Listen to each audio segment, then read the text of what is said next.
Good morning students. Class 9th के maths के इस ट्राइंगल चैप्टर में आज हम एक्सरसाइज 7.2 को शुरू करेंगे।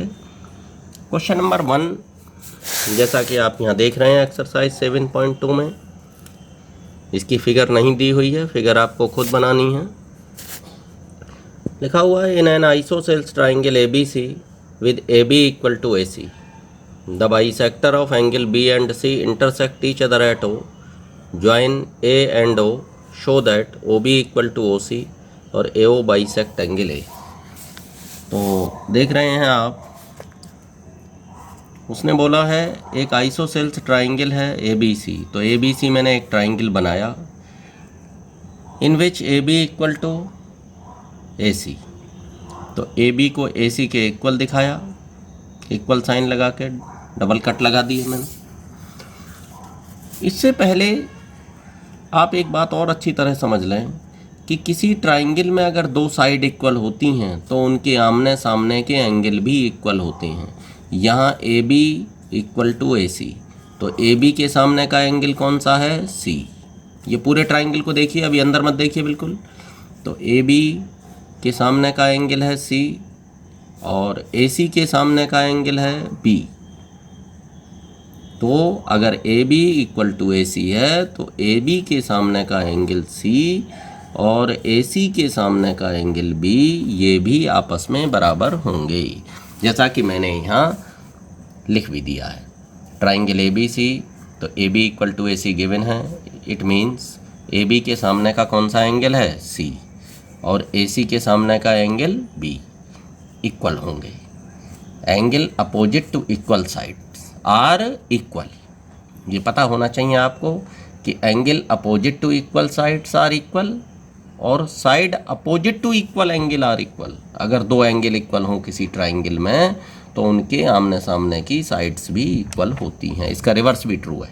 और ये क्या है? अगर दो साइड इक्वल हों उनके आमने सामने के एंगल भी इक्वल होते हैं। एक चीज़ इसमें और दे रखी है कि ये जो BO है और CO लाइन खींची गई हैं, ये एंगल के बाइसेक्टर हैं।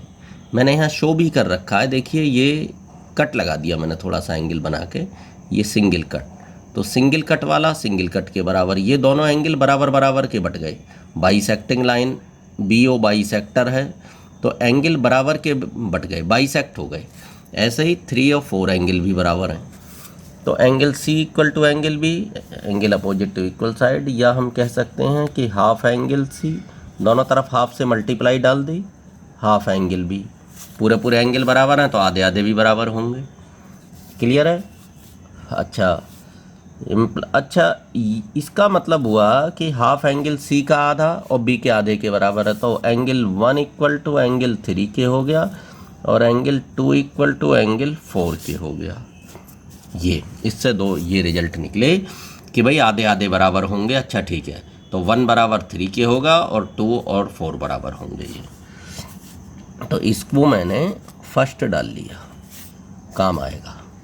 अच्छा, ये ऐसे क्यों हैं? क्योंकि ये BO and CO are, because BO and CO are bisectors. तो बाइसेक्टर्स हैं इसलिए ये आधे हो गए एंगल 1 और 3, ये आधे आधे एंगल हो गए।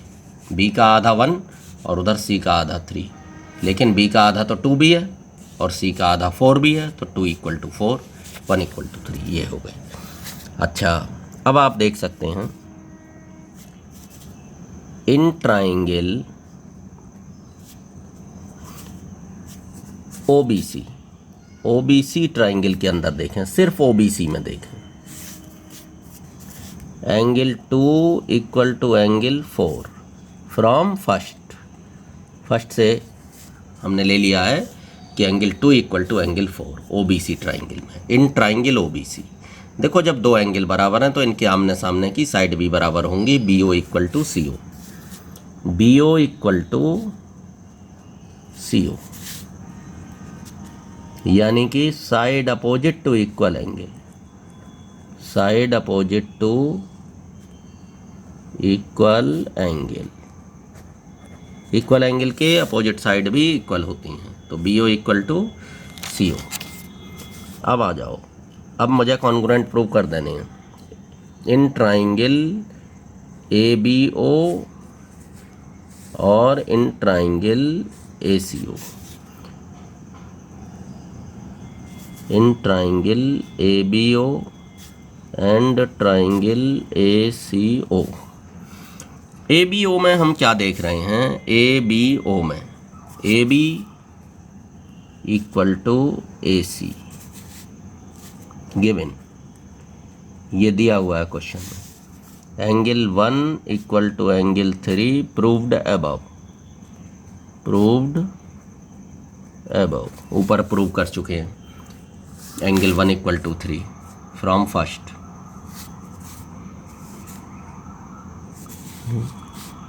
या चलिए फ्रॉम फर्स्ट डाल दो, angle 1 equal to 3 from first डाल दो। जब हमारे पास फर्स्ट हमने लिख लिया है तो फ्रॉम फर्स्ट डाल दो इसको। Angle 1 equal to 3 from first. तो देखो साइड हो गई, ये एंगल हो गया और ये साइड हो गई BO equal to CO। BO equal to CO, इस पर लिख दो proved above, BO equal to CO। हमने ऊपर प्रूव कर ही दिया है, प्रूव्ड अबव। तो तीनों चीज हो गई। देयरफॉर ट्राइंगल ABO कॉन्ग्रुएंट हो गया ट्राइंगल ACO के side angle side, side angle side. इसमें देखिए side angle side, side angle side हो गई। ABO कॉन्ग्रुएंट है ACO के। इम्प्लाइज दैट, क्या प्रूव करना है? OB equal to AC। जब हमारा कॉन्ग्रुएंट हो गया, आप करस्पॉन्डिंग पार्ट इक्वल प्रूव कर दो। देखो OB और इधर आ गया OC, बिल्कुल ठीक। OB इक्वल टू OC बाई CP/CT। अच्छा, एक AO बाइसेक्ट एंगल है। तो अब जब ये आ गया तो इसका जरा एंगल देखो, BAO, ये एंगल प्रूव करना। ये कौन सा एंगल है? ये BAO और CAO। Angle BAO equal to angle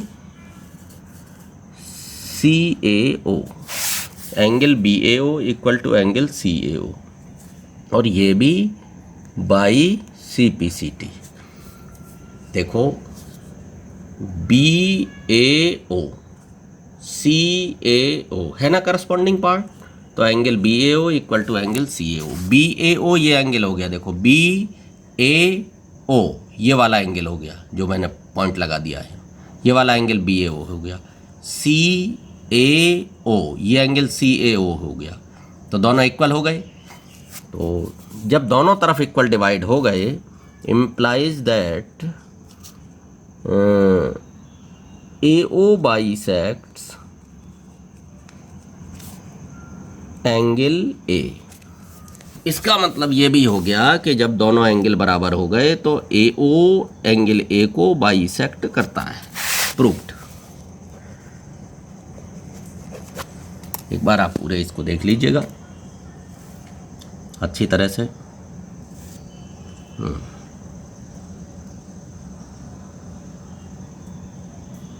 ये कॉन्ग्रुएंट प्रूव कर दिया है।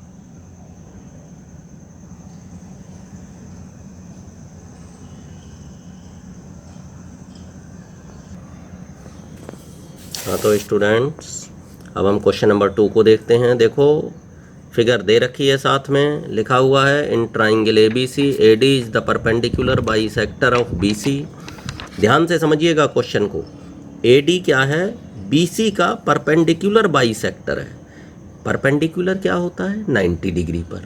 यानी कि जो AD लाइन सेगमेंट आ रही है यहाँ से, तो ये 90 डिग्री भी बना रही है, साथ साथ बाइसेक्ट भी कर रही है। बाइसेक्ट होता है किसी के दो बराबर के टुकड़े कर देना, तो दो बराबर के टुकड़े भी करेगी और 90 डिग्री का एंगल भी बनाएगी। तो हम उसको कहेंगे perpendicular bisector. Perpendicular 90 degree angle बना रही है, बाइसेक्ट हो रही है, तो बाइसेक्टर है वो, तो दो बराबर के टुकड़े कर रही है। तो AD is the perpendicular bisector. किसका कर रही है परपेंडिकुलर बाइसेक्टर? BC का। BC के दो बराबर के टुकड़े कर रही है AD, और 90 डिग्री पर कर रही है, इसीलिए हम उसको परपेंडिकुलर बाइसेक्टर बोल रहे हैं। Show that triangle ABC is an isosceles triangle. ABC को आइसोसेल्स ट्राइंगल शो करना है इन विच AB इक्वल टू AC, जिसमें AB और AC बराबर हों। तो हमें क्या प्रूव करना है? AB equal to AC। तो आप देख रहे हैं जो फिगर इसमें दे रखी है ये मैंने बना रखी है। मैंने एक्स्ट्रा वर्क इसमें ये किया है कि मैंने निशान लगा लिए हैं इसमें। वो कैसे? देखो दिया हुआ था कि BC को ये बाइसेक्ट कर रही है, परपेंडिकुलरली कर रही है, तो 90 डिग्री एंगल भी बनना है, और बाइसेक्ट के लिए ये निशान भी यहाँ सिंगल सिंगल लगा लो या बराबर बराबर के ये निशान डाल लो इसमें। ये इक्वल डिवाइड कर रही है, तो BD इक्वल टू DC। इसका मतलब क्या क्या दिया है कि 90 डिग्री एंगल दिया है और BD इक्वल टू DC दिया है, और ये हमने अपनी तरफ से लिया है कि देखिए ये जो AD है ये इस ट्राइंगल में भी है और इधर के ट्राइंगल में भी है, दोनों की कॉमन लाइन है, तो इसलिए कॉमन साइड होने की वजह से हमने इस पर 3 निशान डाल दिए हैं, अपनी पहचान के लिए 3 डाल दिए हैं ताकि ये कॉमन साइड हो गई, ये दोनों में मौजूद है AD। तो देखो लिख रहे हैं AD इक्वल टू AD, जरा इन ट्राइंगल पर नज़र रखो साथ साथ। AD equal in triangle ADB और ADC, ADB और ADC इस ट्राइंगल में AD हो गई common, AD equal to AD common, और एंगल ADB एंगल ADB ये 90 डिग्री का है, और इधर एंगल ADC इधर वाला एंगल भी 90 डिग्री है। Angle ADB equal to angle ADC, ये गिवन लिख दिया है, हाँ 90 डिग्री ईच, ये मैं आगे 90 डिग्री ईच और लिखे देता हूँ। ये दिया हुआ तो है ही कि 90 डिग्री का है, लेकिन लिखना भी है 90 डिग्री ईच, इसलिए बराबर हो गए। 90 डिग्री दिया हुआ था, परपेंडिकुलर दिया हुआ था, इसलिए 90 डिग्री ईच। अच्छा, BD इक्वल टू DC उसने लिखा था कि परपेंडिकुलर बाइसेक्टर, फिर मैं दिखाई दे रहा हूँ आपको परपेंडिकुलर और बाइसेक्टर। तो परपेंडिकुलर बाइसेक्टर होने की वजह से BD equal to DC, bisector है ना, तो BD इक्वल टू DC, ये भी गिवन में आ गया। तो साइड एंगल साइड, जरा यहाँ देखिए, साइड हो गई, एंगल हो गया, और फिर साइड हो गई, साइड एंगल साइड, फिगर में चेक करिए। तो मैं इसमें क्राइटेरिया लिखे देता हूँ, साइड एंगल साइड, तो implies that AB equal to AC। देखिए जरा CPCT से बाई CPCT, जरा CPCT को चेक कर लीजिए कि है कि नहीं। AB बीच का छोड़ दो, AB हो गई, और बीच का छोड़ने पर AC हो गई है। तो देखो AB इक्वल टू AC, मतलब पहले 2 ट्राइंगल हमने कॉन्ग्रुएंट प्रूव करे, फिर उनके करस्पॉन्डिंग पार्ट ये इक्वल हो गए CPCT से। तो करस्पॉन्डिंग पार्ट में हमें जो ज़रूरत होती है हम वो लिखते हैं, तो हमें AB और AC की ज़रूरत है, हमने वो लिख ली है। यहाँ से चेक भी कर लिया है, करेक्ट है, तो प्रूव्ड। बस यही था इसमें। अब देखिए क्वेश्चन नंबर 3 को देखिए, लिखा हुआ है, फिगर भी बनी है बराबर में, लिखा है ABC is an isosceles triangle in which altitudes BE and CF are drawn to equal side AC and AB respectively. तो बड़ा ध्यान से यहाँ देखने की ज़रूरत है। देखो लिखा है इक्वल साइड्स, लिखा है, अंडरलाइन कर दिया मैंने उसको, इक्वल साइड्स। ऑल्टीट्यूड BE और CF खींचे गए हैं, equal sides AC and AB। क्या इक्वल है? साइड्स AC एंड AB, पूरे को अंडरलाइन किए देता हूँ। Equal sides AC and AB, altitude खींचे गए हैं, शो करना है कि ऑल्टीट्यूड इक्वल है। क्या प्रूव करना है? ऑल्टीट्यूड इक्वल है। तो देखिए AB और AC ये साइड इक्वल है, equal sides AC and AB, equal sides हैं AB और AC, और ये ऑल्टीट्यूड्स हैं। ऑल्टीट्यूड क्या होती हैं? ऑल्टीट्यूड हो परपेंडिकुलर हो 90 डिग्री पे जो गिर रहे हैं, जो 90 डिग्री पे गिर रहे हैं वो ऑल्टीट्यूड्स हैं। ऑल्टीट्यूड क्या है? BE और CF। देखो BE ऑल्टीट्यूड है क्योंकि ना ये 90 डिग्री पे गिरा है, CF भी ऑल्टीट्यूड है, ये भी 90 डिग्री पे गिरा है, तो 90 डिग्री एंगल यहाँ तुरंत बना दिया है। अच्छा, तो यही बोला है उसने कि ये AB और AC साइड्स इक्वल हैं, इनको ध्यान रखिए आप, और ये ऑल्टीट्यूड हैं, इनको हमें इक्वल प्रूव करना है। तो ये कॉन्ग्रुएंसी से करे जाएंगे, CPCT से इक्वल आ जाएंगे। तो आप सबसे पहले देखें इन ट्राइंगल ABC, इस पूरे ट्राइंगल ABC में ये मैंने पहले निशान यहाँ लगाया था, फिर हटा के मैंने ऊपर लगा दिया ये निशान, ताकि इसमें कन्फ्यूज ना हो आप बाद में। तो आपके कन्फ्यूजन से बचने के लिए निशान मैंने नीचे के बजाय फिर ऊपर लगाया है। तो AB इक्वल है AC के। तो जब किसी ट्राइंगल में दो साइड इक्वल होती हैं तो उनके सामने के एंगल, मैं अभी अंदर के इसकी बात नहीं कर रहा हूँ, पूरे ट्राइंगल की बात कर रहा हूँ ABC की।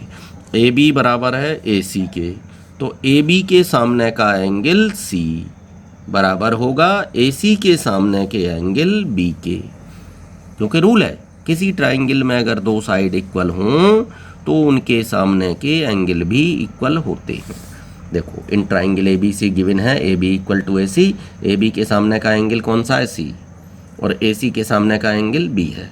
तो मैंने सामने वाले एंगल लिखे हैं, इसीलिए यहाँ angle C equal to angle B दिखा रहा हूँ। बात तो कुछ नहीं है, angle B equal to angle C या C इक्वल टू B। लेकिन जब मैं ऐसे लिख रहा हूँ तो सामने वाले एंगल लिखा है, angle opposite to equal side. Opposite angle AB के अपोजिट कौन सा है C, AB के अपोजिट में आया C और AC के अपोजिट में आया B, तो अपोजिट एंगल इक्वल हो गए, इक्वल साइड के। चलिए अब मैं ट्राइंगल CFB और BEC इन दो ट्राइंगल की बात करता हूँ। इसमें देखिए सब, एक तो angle F equal to angle E 90 degree each, 90 degree है तो ये एंगल बराबर हैं। अच्छा इसमें angle B equal to angle C from first, देखिए फर्स्ट में था angle C equal to B, मैंने लिखा B इक्वल टू C, तो फर्स्ट से ये हो गया 90 डिग्री एंगल हैं, ये दोनों एंगल क्लियर हो गए आपको। और ये BC कॉमन है इन दोनों ट्राइंगल में, देख लीजिए इसमें चाहे इसमें ये BC कॉमन है, BC equal to BC, BC equal to BC common. देखिए यहाँ से देख लीजिए BC और CB कह लो या BC कह लो, उससे कोई फ़र्क नहीं पड़ता है। BC इक्वल टू CB या BC इक्वल टू BC लिख दो, उससे कोई फ़र्क नहीं पड़ेगा। तो क्या हो गया, एंगल साइड ज़रा यहाँ चेक करो, एंगल और साइड अलग पड़ी है, एंगल साइड। तो देयरफॉर ट्राइंगल CFB कॉन्ग्रुएंट हुआ ट्राइंगल BEC के। क्राइटेरिया एंगल साइड, यहाँ एंगल साइड लग गई, आप देख रहे हैं दो एंगल हो गए, साइड अलग पड़ी है तो एंगल साइड लग गई। अच्छा इम्प्लाइज दैट, जब ये हो गया कॉन्ग्रुएंट हो गया, और हमें क्या लाना है, हमें ये वाला लाना है CF इक्वल टू BE के, यही तो ऑल्टीट्यूड है, क्वेश्चन में बोला गया है prove show that these altitudes are equal. Altitudes क्या हैं, CF और BE, ये इक्वल। तो यहाँ देखिए क्या आएगा, यहाँ से CF equal to BE by CP/CT proved. यही तो बोला है उसने, altitude CF equal to altitude BE, इनको इक्वल प्रूव करके दिखाना। ठीक, तो क्लियर हो गया आपको। आप क्वेश्चन नंबर, ये कौन सा है, 3 है ये क्वेश्चन नंबर, कौन सा था, 1 2, क्या हुआ, ओह हाँ 2 ये हो गया, ये 3 है। तो आप देख सकते हैं क्वेश्चन नंबर 3, ये आपका 2 था और ये है 3, देख सकते हैं आप क्वेश्चन नंबर 3 को। और क्लियर, अब ये देखिए। Thank you, have a nice day student.